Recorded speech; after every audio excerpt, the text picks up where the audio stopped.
Assalamualaikum warahmatullahi wabarakatuh. Baiklah, bertemu lagi dengan saya Rizky Widya Pratama pada mata kuliah Kewirausahaan Administrasi Pendidikan. Nah, seperti biasa pada setiap minggunya kita akan membahas, mengkaji, menganalisis serta memahami materi per minggunya mengenai lebih jauh, lebih dalam tentang apa itu kewirausahaan dan apa saja yang ada dalam konteks wirausahaan.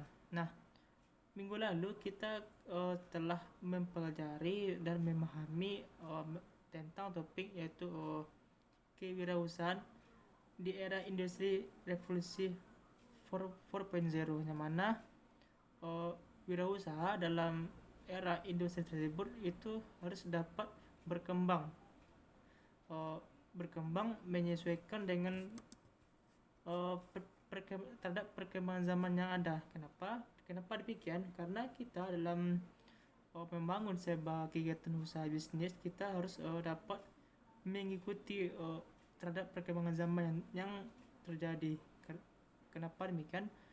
Supaya dapat mendukung terhadap kegiatan usaha yang kita lakukan. Misalnya saja kita membuka usaha dalam sektor pertanian, yang mana kalau kita ingin melakukan sebuah ekspor, maka di sisi produksi tentu harus dapat ditingkatkan. Nah, jika kita masih menggunakan revolusi industri 1.0, yang mana dalam proses produksinya kita menggunakan tenaga hewan seperti kerbau atau sapi, maka tentu hasil produksi yang dihasilkan maka sedikit, tentu tidak bisa untuk melakukan kegiatan ekspor. Maka jika ingin melakukan kegiatan ekspor, maka kita harus meningkatkan hasil produksi kita, yaitu dengan menggunakan bantuan alat mesin, yang mana mesin ini sudah merupakan termasuk kategori perkembangan revolusi industri 4.0. Nah, dalam hal ini tentu kita bisa melakukan kegiatan ekspor karena kita telah melakukan kegiatan usaha dengan memanfaatkan perkembangan zaman yang ada. Nah, jadi itulah mengenai materi minggu lalu mengenai konsep tentang wirausaha dalam di era revolusi industri 4.0. Nah, pada kali ini kita akan membahas materi lanjutannya, yaitu mengenai manajemen pengelolaan usaha. Nah, pada materi kita akan membahas apa saja, bagaimana bentuk pengelolaan terhadap sebuah usaha yang akan kita buat, yang akan kita jalankan selaku kita sebagai wirausahaan yang berjalan di bidang kegiatan itu. Nah, kalau berbicara mengenai soal manajemen, berarti akan membahas 4 hal fungsi manajemen, yaitu planning, organizing, auditing, dan controlling. Nah, dalam organizing itu bagaimana, dalam planning itu bagaimana planningnya, bagaimana actingnya, bagaimana organizingnya, dan bagaimana controllingnya. Ini akan kita bahas satu persatu dalam topik pada kali ini. Yang pertama itu mengenai planning atau perencanaan. Nah, planning itu berkaitan dengan rencana. Rencana adalah sebuah desain. Misalnya saya analogikan, kita kan dalam perkuliahan, bagaimana cara kita supaya tamat dalam perkuliahan itu 3,5 tahun. Nah, keinginan kita tamat untuk kuliah tersebut ternyata bukanlah sebuah rencana, melainkan satu bagian dari keseluruhan rencana yang telah kita tuangkan tersebut secara tertulis. Nah, rencana ini adalah sebuah kegiatan yang akan kita desain, yang akan kita rencanakan untuk masa depan. Seperti apa kegiatannya, itulah kita bahas dalam sebuah rencana. Nah, secara tertulis itu kita mulai dari memikirkan, menimbang, memutuskan, dan menentukan mulai dari apa kegiatan yang kita lakukan, bagaimana menjalankan kegiatan tersebut, seperti apa usaha yang akan kita buat, dengan siapa, dan bagaimana caranya kita dapat untuk mencapai tujuan tersebut. Itu kalau kita uh, bahas atau kita kaitkan dengan konteks wirausahaan. Nah, kalau kita kaitkan dengan perkuliahan, yaitu bagaimana, seperti apa, dan seperti dengan cara apa kita dalam menyelesaikan perkuliahan dengan tiga setengah tahun tersebut, apakah dengan nilainya maksimal atau dengan dapat menyelesaikan mata kuliah dengan baik. Nah, jadi kalau dalam konteks wirausahaan, jika ingin membangun suatu bisnis usaha, maka hal yang pertama kita harus tetapkan, yaitu menetapkan tujuan. Nah, setelah kita menetapkan sebuah tujuan, tentu kita akan mencari beberapa alternatif bagaimana sebuah tujuan tersebut dapat kita capai. Nah, setelah kita memilih alternatif 1, 2, 3, dan seterusnya, kemudian kita akan melakukan seleksian terhadap alternatifnya, yaitu mulai memberikan penilaian manakah alternatif yang mungkin bisa kita pakai, yang kita gunakan sebagai dalam membuat sebuah perencanaan. Nah, setelah kita nilai, setelah kita seleksi, barulah kita tetapkan alternatif tersebut, sebuah perencanaan yang akan kita laksanakan dan kita pedomankan untuk menjalankan sebuah kegiatan usaha kita. Nah, setelah itu baru kita operasionalkan atau kita laksanakan, dan job deskripsi itu yang masuk dalam wilayah planning. Yang kedua yaitu setelah kita melakukan sebuah perencanaan terhadap apa bentuk kegiatan usaha yang kita lakukan, langkah yang kedua itu organizing atau proses pengelompokan bagian per bagian kegiatan-kegiatan apa saja yang ada dalam kita menjalankan usaha kita. Nah, pada tahap ini yaitu kita akan menentukan bagaimana penentuan kegiatan, penyerahan kegiatan, dan penyerahan delegasi untuk melakukan kegiatan tersebut.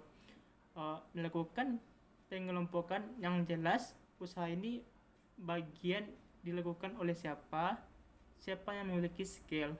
Maksudnya adalah pada tahap ini kita dalam menjalankan sebuah kegiatan bisnis wirausaha, maka kita harus menentukan untuk kegiatan ini siapa yang akan melakukan, dan untuk kegiatan ini siapa pula yang akan yang melakukannya. Jadi dapat terlihat dengan jelas pengelompokan masing-masingnya. Untuk kegiatan A dilakukan oleh A yang mungkin sesuai dengan bidang garapan yang soft skill yang dia miliki, dan untuk yang pekerjaan yang B dilakukan oleh itu.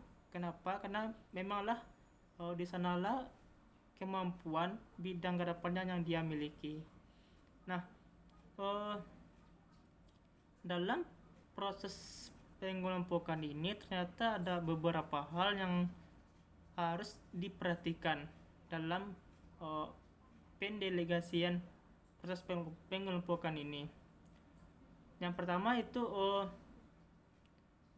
kita lihat itu melihat kondisi yang ada pada akhirnya bisa mendelegasikan.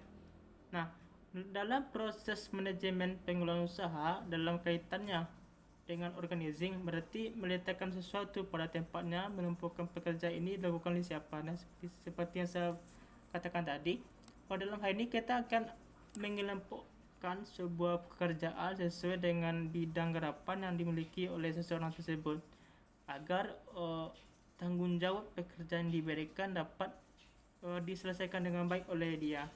Nah, kemudian yang diperhatikan dalam hal ini itu bagaimana kita sebagai pemimpin dapat memberikan wewenang terhadap orang yang ada yang kita bilang mempunyai sebuah kompetensi tadi. Nah, yang perlu diperhatikan dalam pendelegasi ini adalah yang pertama itu pemberian kewenangan. atau kebebasan untuk berekspresi, yang artinya siapapun yang berada di sekitar kita, uh, yang kita berikan kebebasan untuk mengekspresikan diri. Artinya kita dalam menjalankan sebuah kegiatan usaha, siapapun orang yang berada di sekitar kita, kita harus memberikan kebebasan terhadap orang-orang tersebut untuk dapat berkreasi, menciptakan sebuah inovasi baru dalam menjalankan sebuah tanggung jawab yang dia berikan. Kenapa demikian? Karena kalau yang namanya wirausaha itu tidak terikat dengan aturan yang mengikat. Artinya mereka dapat bebas dalam bekerja, tetapi tetap dengan aturan-aturan yang telah kita tetapkan bersama. Dari itu aturan-aturan tersebut harus dapat fleksibel menyesuaikan dengan keadaan, sehingga mereka juga bisa menciptakan sebuah inovasi baru dan kreativitas dalam menjalankan pekerjaan yang akan dia lakukan. Karena dalam kegiatan usaha, sebuah inovasi dan kreativitas itu tidaklah terlepas kaitan dalam menjalankan sebuah kegiatan usaha. Yang kedua itu melakukan kewenangan pengambilan keputusan. Artinya seseorang yang berada di sekitar kita, misalnya karyawan kita memberikan kebebasan terhadap mereka sesuai dengan wilayah pekerjaannya untuk mengambil sebuah keputusan. Artinya kita memberikan kebebasan kepada mereka untuk mengambil sebuah keputusan sesuai dengan wilayah ruang lingkup kerjanya. Jadi mereka diberikan delegasikan sebuah kewenangan sesuai wilayah kerja mereka untuk dapat mengambil sebuah keputusan bagaimana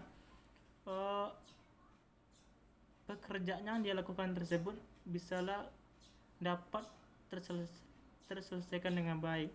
Jikapun ada masalah, maka mereka bisa mengambil apa tindakan langsung yang diambil supaya permasalahan tersebut dapat diselesaikan dengan baik.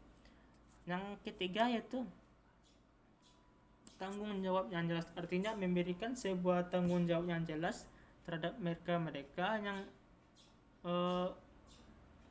bekerja sesuai pekerjaannya.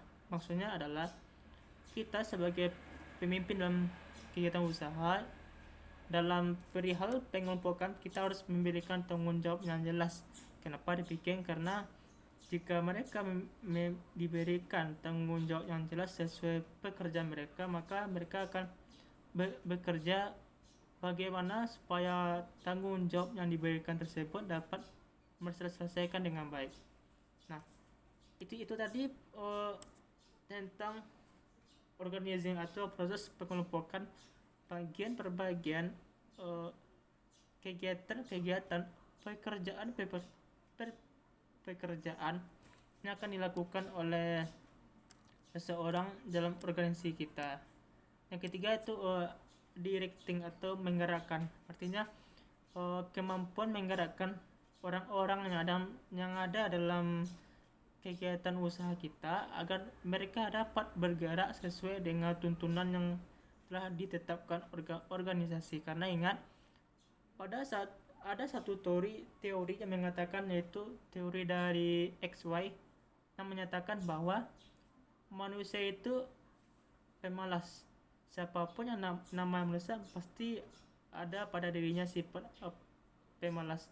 Nah, itu tidak bisa ditolak karena memang pada dasarnya dalam sifat manusia, masing-masing manusia itu terdapat sifatnya pemalas. Misalnya saja ketika kita ingin melakukan perkuliahan pada pagi hari, misal pada jam 7 pagi. Nah, pada saat itu juga ternyata cuaca sangatlah dingin, maka tentu akan mempersulit kita atau menyebabkan kita menjadi malas untuk bangun. Nah, bagi orang-orang yang mungkin tidak mempunyai motivasi, tentu saja akan melanjutkan tidurnya dan meninggalkan perkuliahannya pada jam itu. Tetapi jika orang-orang yang memiliki motivasi yang tinggi untuk keluar dari sifat pemalasnya tersebut, maka akan berusaha untuk melawan bagaimana supaya bisa bangun dan dapat melaksanakan kegiatan perkuliahannya seperti biasanya. Nah, uh, jika kita kaitkan dalam konteks wirausaha, maka adalah orang-orang yang mampu untuk melawan tingkat kemalasan tersebut adalah orang-orang yang memiliki tingkat motivasi yang tinggi untuk keluar dari sifat pemalasnya. Nah, untuk itu hal yang perlu diperhatikan dalam hal ini, karena pada dasarnya manusia tersebut memiliki sifat pemalas, maka kita selaku pimpinan dalam kegiatan usaha kita memiliki kewajiban untuk menggerakkan yang malas tersebut, bagaimana mereka dapat bergerak sesuai tuntunan yang kita arahkan atau tuntunan yang telah kita sepakati bersama sebelumnya. Nah, kita masih berbicara mengenai soal directingnya tadi, yaitu bagaimana menggerakkan sekelompok manusia atau sekelompok orang-orang yang ada dalam organisasi kita agar mereka dapat bergerak sesuai tuntunan yang telah kita berikan. Maka kita selaku pimpinan di usaha tersebut, kita harus mampu menggerakkan menjadi penggerak, karena memang sifat manusia ada sifat malas pada dirinya. Nah, maka dari itu ketika kita dalam proses melakukan memilah dan memilih orang-orang yang terlibat dalam bisnis kita haruslah memilah dan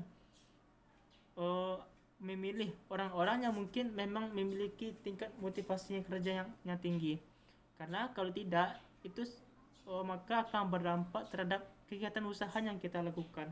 Contohnya saja, yang mana pekerjaannya A ini dapat selesaikan dalam 2 hari, tetapi karena kita tidak melakukan penyeleksian yang ketat terhadap pemilihan karyawan, maka tentu pekerjaan tersebut akan lambat dapat diselesaikan.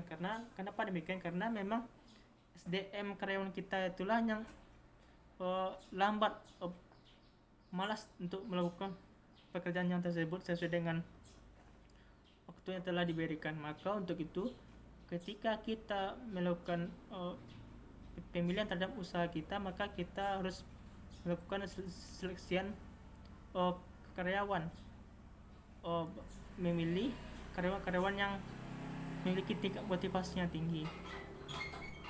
Maka dalam hal itu yang memiliki potensi yang sangat besar itu adalah kita sebagai pimpinan yang akan melakukan seleksi terhadap karyawan yang akan kita butuhkan. Bagaimana karyawan yang kita pilih tersebut adalah benar-benar karyawan yang memiliki tingkat motivasi yang kerja yang tinggi sehingga dapat melakukan pekerjaannya dengan baik. Nah, maka oleh itu sebab itu semua tersebut ada pada dalam tangan kita. Bagaimana kita menggerakkan manusia dengan adanya sifat dasar dan malas tadi agar mau dapat bekerja. Seperti apa strategi yang bisa kita lakukan, seperti apa perilaku kerjaan yang kita tetapkan, dan bagaimana mengkondisikan bahwa setiap orang yang bekerja tersebut bukanlah untuk orang lain atau melainkan karena ada unsur keterpaksaan, tetapi melainkan karena memang ada tumbuh kesadaran dari dalam dirinya. Nah, maka oleh sebab itu jika sebuah pekerjaan yang dilakukan atas kesadaran dari dirinya, maka akan tumbuh rasa kepuasan dia setelah dia melakukan sebuah pekerjaan tersebut. Nah, pada akhirnya dia melakukan pekerjaan tersebut tanpa diperintah dan dapat melakukannya dengan baik tanpa harus disuruh terlebih dahulu. Nah, itulah tadi ya, terkait dengan menggerakkan orang-orang atau terkait dengan directing atau yaitu menggerakkan orang-orang yang ada dalam organisasi kita agar dapat bergerak sesuai dengan eh, tuntunan arahan yang telah ditetapkan. Nah, eh, ternyata dalam menggerakkan kita harus mempunyai atau harus dapat mengkoordinasikan dengan baik, yaitu koordinating atau mengkoordinasikan. Nah, dalam ini oh, penyelarasan kegiatan ada 3 prinsip dasar dalam koordinasi ini. Yang pertama itu koordinasi terhadap hubungan horizontal dan vertikal. Yang mana kalau horizontal itu hubungan dengan sesama rekan kerja yang satu level, sedangkan hubungan vertikal itu antara hubungan pimpinan dengan karyawan maupun karyawan dengan pimpinan atau karyawan dengan karyawan yang levelnya lebih bawah daripada dirinya. Yang kedua itu ada keselarasan kegiatan dari awal sampai akhir, maksudnya ada sebuah koordinasi kegiatan yang jelas dari awal sampai akhir. Nah, yang ketiga itu terkait faktor-faktor yang ada di lingkungan kerja dan masing-masing faktor tersebut harus bisa mengisi satu sama lain, misalnya faktor manusia dengan faktor hubungan yang ada dalamnya, dan yang ada dalamnya itu seperti hubungan horizontal dan vertikal. Nah, dan yang terakhir yaitu terkait dengan fungsi manajemen pengelolaan usaha, yaitu controlling atau dengan kata lain pengawasan. Nah, dalam controlling, kita sebagai pimpinan usaha atau seseorang yang memiliki jabatan sebagai pengelola usaha kita harus dapat melakukan pengawasan bagaimana sebuah rencana yang telah kita tetapkan, tujuan yang ingin kita capai atau tujuan yang telah kita sepakati bersama dapat tercapai, dan kegiatan yang kita lakukan dapat sesuai dengan rencana yang telah kita buat. Nah, pada tahap ini yaitu kita mesti melakukan pengawasan terhadap operasi organisasi. Kenapa demikian? Supaya agar dapat sesuai dengan kita rencanakan sejak awal. Tujuannya agar sebuah tujuan yang kita tetapkan dapat tercapai dengan baik. Jadi jika ada persoalan di pertengahan perjalanan dalam proses melakukan kegiatan usaha kita, maka kita harus menarik kembali untuk membenahi di mana terletak sebuah kesalahan tersebut sehingga kita dapat memperbaikinya, dan pada akhirnya kita bisa mencapai sebuah tujuan yang akan kita capai. Dan proses rencana yang tadi, jika ada kesalahan maka kita dapat memperbaikinya untuk dapat menyempurnakan kegiatan usaha kita. Nah, ternyata ada beberapa hal yang harus kita perhatikan dalam controlling atau dalam pengawasan ini. Yang pertama yaitu mengenai tentang tujuan. Apakah tujuan yang telah kita tetapkan telah tercapai sesuai dengan rencana kita? Itu yang pertama. Yang kedua itu melakukan pengawasan terhadap sistem operasional secara keseluruhan dengan membandingkan tujuan dengan aktivitas kenyataan yang terjadi di lapangan. Misalnya dalam perjalanan ini seharusnya dapat melaksanakan pekerjaan A dengan waktu 3 hari, tetapi dalam kenyataannya lambat menjadi 4 hari. Nah, dalam lambat ini pasti ada sebuah hal yang terjadi, maka kita harus melakukan pengawasan terhadap proses tersebut. Yang ketiga itu melakukan evaluasi terhadap hasil yang telah dicapai. Artinya kita melakukan sebuah kegiatan evaluasi terhadap kegiatan yang telah dilakukan, tujuannya agar dapat memberikan penilaian apakah kegiatan kita telah berjalan sesuai dengan kita harapkan. Dan yang terakhir itu memberikan masukan untuk dapat melakukan perbaikan di masa akan datang. Jadi apa yang kita temukan di penguasa ini menjadi perbaikan kemudian di masa depan. Nah, sekarang kita berbicara mengenai cara mendesain sebuah bisnis yang akan kita buat, yang akan kita lakukan selaku sebagai orang yang akan pemula dalam menjalankan sebuah kegiatan bisnis. Ada beberapa langkah yang bisa kita lakukan. Yang pertama itu menetapkan tujuan. Nah, ini sudah jelas karena kita dalam melakukan sebuah kegiatan apapun, kita tentu harus pertama yang kita lakukan adalah menetapkan tujuan dan sasaran yang jelas. Artinya apa tujuan kita untuk melakukan kegiatan tersebut. Nah, dan yang kedua itu mengelompokkan dan mengumpulkan beberapa fungsi dalam organisasi kecil yang akan kita bangun untuk bisnis usaha kita. Dari apa yang kita tetapkan, misalnya dari duduk dengan siapa, maka tentu duduk dengan orang-orang yang memiliki visi dan misi yang jelas. Yang ketiga itu menguraikan pekerjaan tersebut yang akan diisi dalam proses perjalanan bisnis bersama rekan bisnis kita. Nah, dan yang keempat itu mengenai prinsip-prinsip yang harus diperhatikan dalam membuka sebuah usaha baru. Yang pertama itu fungsi melekat. Nah, dalam organisasi ini fungsi melekat itu melekat pada organisasi. Kalau untuk dunia bisnis, dalam kaitannya Anda sebagai organisasi kecil ada sebuah kewenangan, tanggung jawab, dan ada sebuah komunikasi dan hubungan staf. Meskipun dalam usaha tidak ada persoalan bos atau bawahan, tetapi tetap menjadi bos untuk terhadap bisnis yang akan kita jalankan. Maka akan tetap ada hubungan kendali struktur, perintah, dan desain secara dan didesain secara fleksibel. Yang kedua itu ada pengelompokan aktivitas. Artinya ada pengelompokan untuk pekerja ini dilakukan oleh ini, dan untuk tugas ini dilakukan oleh ini. Dan yang terakhir itu terkait dengan struktur organisasi. Struktur apa yang akan dibentuk untuk dalam sebuah organisasi, misalnya ini staff. Nah, materi yang akan kita bahas di topik pembahasan terakhir pada kali ini yaitu tentang 5 hal yang dibutuhkan sebagai 5 sumber kekayaan dalam kita sebagai sumber bisnis kita.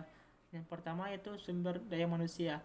Nah, ini sudah jelas jika kita ingin membangun kegiatan bisnis kita agar bisa berkembang, maka kita tentu harus memiliki sumber daya manusia yang berkompeten di dalam bidangnya. Itu yang pertama. Yang kedua itu finansial. Jadi bagaimana pergerakan finansial kita dibangun sejak dini. Apakah kita melakukan pinjaman terhadap lembaga-lembaga yang mungkin dapat mendukung kita dalam faktor finansial. Yang ketiga itu sosial, yaitu hubungan dengan banyak orang. Nah, semakin banyak kita menjalin sebuah komunikasi yang baik dengan banyak orang, maka semakin besar pula peluang yang akan kita dapatkan dalam hal tersebut. Yang keempat itu manajerial, itu terkait dengan bagaimana pengelolaan kita terhadap sebuah kegiatan usaha yang akan kita laksanakan. Nah, dan yang terakhir itu jejaring terkait dengan rekan bisnis kelompok tertentu yang akan menjadi pemodal kita. Nah, sebuah perencanaan tenaga kerja ini menjadi sebuah pertimbangan yang tidak bisa dianggap sebelah mata. Artinya walaupun kita membangun bisnis sekecil apapun itu, kita tetap meski memikirkan tenaga kerja kita. Jadi jangan dipandangi menjadi sebelah mata terhadap usaha kita lakukan, meskipun usaha yang kita lakukan tersebut adalah usaha yang kecil. Yang pertama itu perencanaan tenaga kerja, misalnya menentukan berapa orang yang akan kita butuhkan sesuai dengan bidang keahlian yang kita harapkan. Yang kedua itu sumber tenaga kerja, apakah kita mengambil dari dalam maupun dari luar. Yang perlu diingat bahwa jangan mengambil sebuah tenaga kerja karena ada sebuah unsur hubungan. Karena kenapa demikian? Karena ini akan sebuah tenaga kerja akan berdampak terhadap kegiatan tanggung jawab yang akan diberikan kepada mereka. Nah, mengenai pengelolaan usaha itu erat kaitannya dengan usaha yang akan kita lakukan. Nah, dalam hal ini ada dua hal yang kita pikirkan. Yang pertama itu perencanaan usaha yang bersifat tertulis, misalnya usulan usaha operasional yang akan kita lakukan, termasuk rincian strategi dan peluang yang diraih dan market-market yang dituju. Fungsi dari perencanaan ini adalah itu sebagai pedoman untuk keberhasilan manajemen usaha yang kita lakukan, dan biasanya itu dalam bentuk ringkasan seperti masuk usaha, usulan finansial termasuk permintaan dana dan cara penggunaan dana serta pelunasan dana terhadap dana yang kita pinjam. Dan yang terakhir itu sebagai alat untuk mengajukan kebutuhan permodalan yang bersumber dari luar, misalnya untuk pembuatan proposal. Baiklah, mungkin itu saja yang dapat saya bahas pada pertemuan kali ini. Semoga dapat berguna kita dalam menambah sebuah ilmu pengetahuan mengenai tentang wirausahaan, dan semoga kita dapat menjadi seseorang wirausaha yang sukses di masa akan datang. Saya akhiri dengan Assalamualaikum warahmatullahi wabarakatuh.